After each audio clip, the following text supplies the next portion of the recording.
बच्चों, कल मैं आप लोग को पहली वीडियो में पढ़ाए थे मानव भूगोल की प्रकृति एवं विषय क्षेत्र भौतिक भूगोल के मूल सिद्धांत में आप लोग को मानव भूगोल का अर्थ व मानव भूगोल की कुछ प्रमुख शाखाओं के बारे में बताए थे।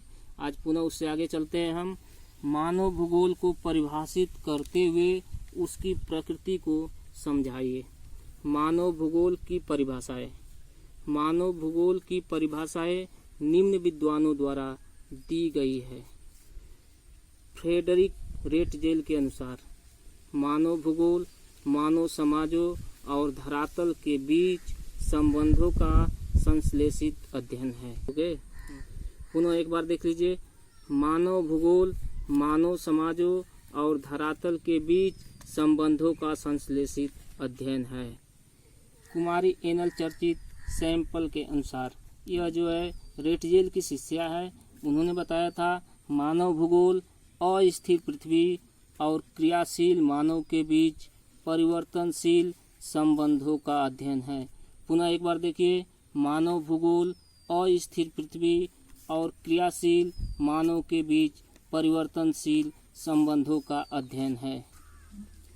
उपयुक्त परिभाषाओं से स्पष्ट है कि मानव भूगोल में यह अध्ययन किया जाता है कि भिन्न भिन्न भौतिक दशाओं में मनुष्य का प्रत्युत्तर कैसा है, अथवा वह किस प्रकार प्रकृति से समायोजन या संघर्ष करके अपनी आवश्यकताओं को पूरा करता है और उसे अपने लिए उपयोगी बनाता है।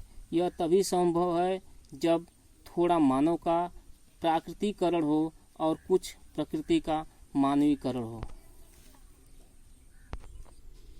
मानव भूगोल किस प्रकार अन्य सामाजिक विज्ञानों से संबंधित है? इस पे आप लोग को यह प्रश्न भी बनेगा कि मानव भूगोल किस प्रकार अन्य सामाजिक विज्ञानों से संबंधित है। मानव भूगोल अंतर विषयक विषय है।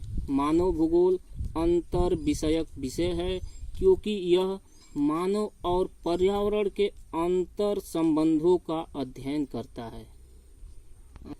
अतः इसका अन्य सामाजिक विज्ञानों से गहरा संबंध है, जिनमें सामाजिक विज्ञान, अर्थशास्त्र, समाजशास्त्र, मनोविज्ञान, मानव विज्ञान, इतिहास, राजनीतिक विज्ञान आदि मुख्य है। अगला देखिए, मानव का प्राकृतिकरण। मानव का प्राकृतिकरण। मानव का प्राकृतिकरण मानव ने जब से पृथ्वी पर जन्म लिया है तब से वह निरंतर भौतिक पर्यावरण से अन्योन्य क्रिया करता है। मानव प्रौद्योगिकी का विकास करता है और उसकी सहायता से भौतिक पर्यावरण के साथ अंतः क्रिया करता है।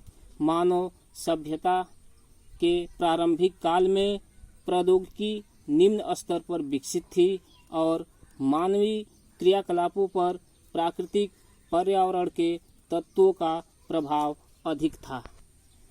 प्राकृतिक शक्तियाँ मानवीय क्रियाओं का मार्गदर्शन करती थी। मानव प्रकृति की सुनता और उसकी आज्ञा का पालन करता था। मानव प्रकृति की प्रचंडता से भयभीत होता था। मानव प्रकृति की प्रचंडता से भयभीत होता था और उसकी पूजा करता था। इस तरह आदि मानव लगभग पूर्णतया प्राकृतिक पर्यावरण की शक्तियों द्वारा नियंत्रित था। ऐसी दशाएं जिसमें आदि मानव की तुलना में पर्यावरण की शक्तियाँ अधिक प्रबल होती है, उसे पर्यावरणीय निश्चयवाद कहते हैं। पर्यावरण निश्चयवाद की दशा को भारत के अनेक क्षेत्रों में देखा जा सकता है जहाँ पर आदि मानव निवास करते हैं। इन क्षेत्रों में मानव सतत पोषण हेतु प्राकृतिक संसाधनों पर प्रत्यक्ष रूप से निर्भर करता है। ऐसे समाज में पर्यावरण माता प्रकृति का रूप धारण करता है। वह दशा जिसमें मानव पर प्रकृति का अत्यधिक प्रभाव पड़ता है, मानव का प्राकृतिकरण कहलाती है, प्राकृतिकरण कहलाती है।